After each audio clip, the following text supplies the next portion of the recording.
बारामती आणि राहुरी पोटनिवडणुकीवरून संजू बाबा राऊत भारतीय जनता पार्टीवर टीका करतायत। संजय राऊत, तुम्हाला आठवण करून द्यायची आहे, महाराष्ट्राची परंपरा पायदळी तोडवण्याचं पहिल्यांदा काम कोणी केलं असेल तर काँग्रेसने केलं। तुम्हाला आठवत असेल, स्वर्गीय गोपीनाथजी मुंडे यांच्या निधनानंतर बीडमध्ये पोटनिवडणूक झाली होती। प्रीतमताई मुंडे त्या पोटनिवडणुकीमध्ये उभ्या होत्या। त्यावेळेला काँग्रेसनं तिथे उमेदवार दिला होता आणि काँग्रेसने ती निवडणूक बिनविरोध होऊ दिली नाही।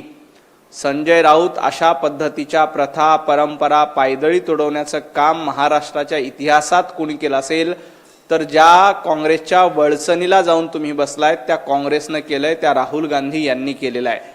त्यामुळं महाराष्ट्राची प्रथा परंपरा याच्याबद्दल फाल बोलण्याच्या भानगडीमध्ये तुम्ही पडू नका। मुंडे साहेबांच्या निधनानंतर बीडची पोटनिवडणूक तुम्ही बिनविरोध होऊ दिली नव्हती, काँग्रेसने बिनविरोध होऊ दिली नव्हती। त्यामुळे विनाकारण भारतीय जनता पार्टीने अशा पद्धतीची परंपरा प्रथा सुरू केली हे सांगण्याच्या भानगडीमध्ये पडू नका। जेव्हा आर पाटील यांचं निधन झालं होतं त्यावेळेला भारतीय जनता पार्टीने तिथे उमेदवार दिला नव्हता, परंतु मुंडे साहेबांचं निधन झाल्यानंतर काँग्रेसने ते सौजन्य दाखवलं नव्हतं।